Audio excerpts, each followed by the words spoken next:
Customer demands my personal cell number and blames me for him losing his job. I work as a claims adjuster for auto accidents. A customer filed a claim after hours, and I follow up with him first thing this morning. I have no info on the vehicle, other than what he reported, and I inform him there is a possibility of it being a total loss. He immediately jumps down my throat and tells me he doesn't want his car to be a total loss, and he doesn't want me to have it moved to another location for an in-person inspection. I start to discuss an alternative with him when he starts cursing at me and berating me, constantly interrupting me, telling me to just pay the claim. If it were that easy of a job, I'd be paid less, and my job would be a hell of a lot easier. I explain that per his insurance agreement, we have to inspect the vehicle before I can make a payment for his claim, and we need to see if it is going to be a total loss or repairable. He continues to be an ass, so I inform him that I will disconnect the call and try talking to him again when he has regained his composure. I hang up and go into a meeting, and he proceeds to call our customer service line over and over and over. He harassed a total of 4 women and refused to end the call until I accepted his call. I explained I was in a meeting and wouldn't be out for at least another 30 minutes or so. He continued to stay on the line with them for a few more minutes before hanging up and calling customer service again. I finally have a chance to call him back, and I explain that we can try to work with his shop in having them submit photos so we can do a preliminary check to at least see if the car is a total loss or not. He tells me he sent me photos from the night before. I explain that there were no attachments to the emails he sent me and that we need very specific photos to have the most accurate review. He proceeds to tell me it is my job to call the shop and request them, which is what I told him at the start of the call anyway. He then demands my cell phone number. I explain that I don't have a work cell phone. He states he wants my cell phone to be able to reach me over the weekend. I informed him I will not be providing that info to him.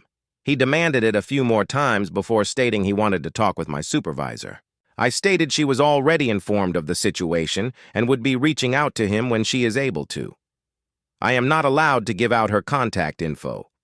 He tells me that I need to have her call him immediately. I remind him that she is my supervisor, and I cannot dictate her schedule. He proceeds to try to keep me on the phone until his demands are met. I inform him that I am going to disconnect the call if there is nothing further to discuss, and he ends the call. I called the shop, and they also gave me attitude stating that I was keeping a good man from his job and that I shouldn't be wasting his time like this. I asked if they could email the photos to me just so that I can get it done, and they say they will. I have an uncommon last name, so I made sure to spell it out for them multiple times since it is part of my email address. 2 hours before I leave for the day, I still don't have the photos. I text the customer and let him know, and he told me he would call them. 5 minutes before I'm supposed to leave, I call the shop again and don't get an answer or option to leave a message. I text the customer to let him know that photos aren't received yet, and we won't be able to move forward on his claim until Monday.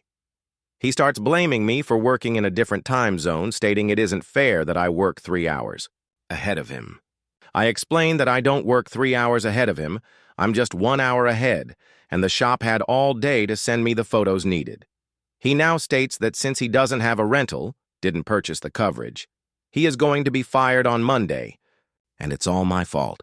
I offer to set him up with a discounted rental, and he tells me he doesn't have a rental company in his area, but it's still my fault for him losing his job.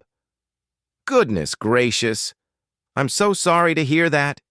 You mean to tell me that your employer is so heartless as to fire you for missing a workday unexpectedly when it's your first occurrence infraction with them? You may want to contact your State Department of Labor then. He tells me I should just pay the claim, and I'm holding up his claim for no reason to make life difficult for him. I wonder what he thinks happens to adjusters who don't follow due diligence on a claim and just pay it. We don't get cookies, that's for sure.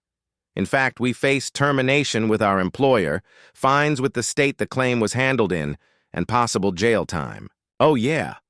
And our employer can sue us for the money we paid to the customer without authorization. And if the customer knowingly cashes the check when they know their claim wasn't supposed to have been paid out, They get reported to the federal government for insurance fraud and sued by the insurance company for repayment of the claim. I guess I'll see what he has to say on Monday. My supervisor has been reading my notes and keeping up to date with the claim, and she is going to have a very fun conversation with him, especially when all the calls exhibiting his bad behavior were recorded. ETA. This is a single vehicle accident where the customer hit a large object in the road that he absolutely should have seen. I won't state the specifics in case he's a Redditor. He did not file a police report, and he wanted to send me photos from the scene of the accident, which took place at night, and became more irate when I stated I need a VIN photo from the sticker inside his driver's side door. Update. Not too much going on, which is unexpected. It's been radio silence from the customer, and I don't trust it. I'm expecting a full blow-up. My supervisor called him and left a message yesterday, but he hasn't called her back either. She has informed me that I have her encouragement to put him on written-only communication, and I don't have to answer his calls anymore. She also stated that if he threatens me, which I'm not sure if he will or not, she will get our security team involved, and I can press charges against him with his local police, as these are recorded calls. I called the shop today and spoke with the owner. I explained how the rep I spoke with on Friday acted very unprofessionally, and he informed me that the customer had apparently been calling her non-stop on Friday and harassing her as well, because she somehow thought it was a good idea to give him her cell phone number when he demanded it. The owner is an old friend of the customer, you all called it, but he provided this info very freely and stated that after this repair they aren't friends anymore, and he will blacklist him as the rep I spoke with is his niece. I got the photos, and there were several very thorough photos. It is pretty minor damage, and it is clear that he ran into something on the road. I can't give specifics, but it was a metal object that happened to be laying in the road that got wedged in the undercarriage. They had to pull really hard to get it unstuck. And the shop sent me a photo of the very warped item as well. Redditor Sleuths also called that he has a huge custom item that was not on the policy. It's a bed cover for his truck, but there was no damage to it. And even if there was, we wouldn't cover it if he didn't have an endorsement for custom equipment. I ran this by SIU, Special Investigations Unit, and while they agreed that the customer was acting shady as hell, they don't have enough info to start an investigation, and they stated that since it is a single car accident, we would still be obligated to cover his repairs even if he was lying. There are several states where we can deny a claim if the customer lies about how the accident happened, but sadly, this is not one of those states. I've texted the customer to let him know I got the photos and that I was in contact with the shop, but he hasn't responded and it's radio silence. Either he's really embarrassed about his actions, as he rightly should be, or he's a ticking time bomb that's going to explode near the end of the week when I'm my busiest just to tell me in detail how I made him lose his job. We shall see. This will probably be the last update, but if anything else happens, I'll be sure to let y'all know. Update. I appreciate all the support I have received so far, and I did get a few messages requesting an update. As I expected, the quiet didn't last long, and the customer was indeed a ticking time bomb. The shop got me the info I needed to complete, an estimate for repairs, and the owner explained that he expects he most likely will find additional damages that he will contact me for once he knows. He again apologized for his niece's behavior when I called the shop the first time and stated he is no longer friends with the customer. SIU did review the claim and stated that there wasn't enough evidence of fraud, so no dice. I texted the customer to see if he wanted me to issue payment to him or the shop directly. He immediately demanded I call him as he didn't agree to the estimate amount. A bit of info on how the auto claims process works for payment. 1. Insurance company creates an initial estimate based on what they can see of the damages. 2. Insurance pays an initial amount to get the ball rolling. 3. The shop and insurance stay in contact so that additional payment can be issued as needed through the process as the shop finds additional internal damages that might not have been super apparent initially. Sounds simple enough, right? Not for customer. He starts talking about how the estimate from the shop is $7,000 and we are paying $6.5K. I let him know that we are happy to work with the shop to issue further payment as needed and explain that shop. Estimates are based on what they expect to see for the full repairs, and insurance pays what they can see and confirm. Not to mention, to keep insurance prices down for our customers, we try to negotiate costs with the shop to ensure what we pay is reasonable. Before I can get 2 words out, he interrupts me and starts yelling, saying how I lost his job and that I'm now denying his claim since I'm refusing to pay the amount the shop demands. I explain again that we aren't denying the claim, but this is the first of multiple payments we will be issuing, and I need to know where to send the payment. I tell him that if he keeps talking to me like that, I will end the call. His response: "Of course you will." No self-awareness or apology, acting like a toddler when he's nearly 40. I continue trying to explain, but he decides to keep talking over me and yelling at me. He starts to say shit about me as a person and my family, and I interrupt and state, "Do you want to finish that sentence for this recorded line for who knows how many people to hear?" He stops, thinks, and then tells me that he hopes my husband SAs me and leaves me. I recently got married and IT is in the process of changing my name in the system, so some of my systems show my new name and some show my maiden name. It causes a lot of confusion, and so I have to explain it a lot while waiting for the updates. I had to explain it to this customer as well, so he knew full well he was saying this to a newlywed.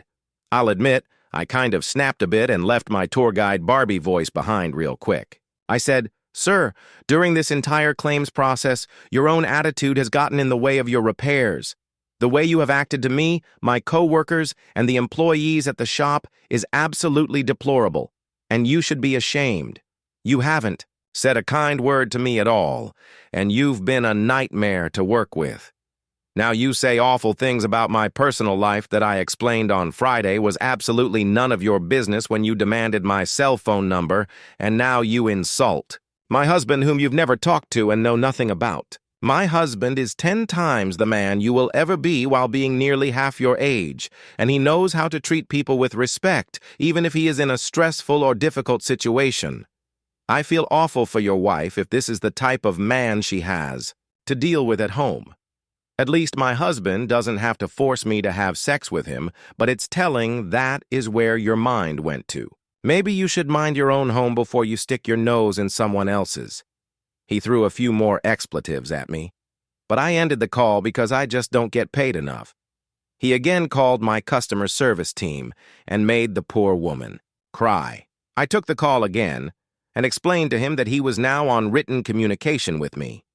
He could call the customer service center, but I would never answer his calls again, and I will only respond to his emails or text messages. I then disconnected the line again. I thought that was the end of it, but turns out that he still had my supervisor's contact info from when she called on Monday, so he called her up. She called me after she finished on the phone with him, and she gave me a summary. He apparently told her that I accused him of SA to his wife after he questioned the estimate that I wrote. I don't write estimates. That's a whole other department. He was trying to find out next steps when I ended his call. She had listened to his prior calls, so she didn't believe it for a second. She put him on hold while she pulled the call and listened. She then tore him a new asshole for what he said. To me. He tried to say that I was worse, but she cut him off and explained that I am one of the adjusters in my unit with the highest metrics from customer reviews.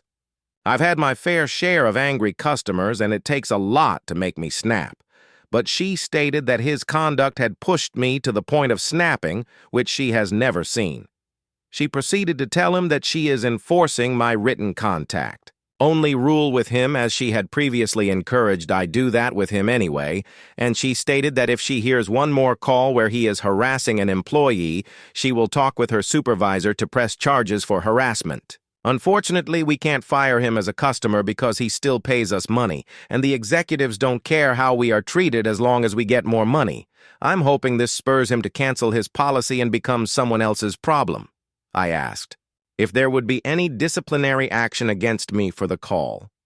She said, "Call? What call? I don't see any call.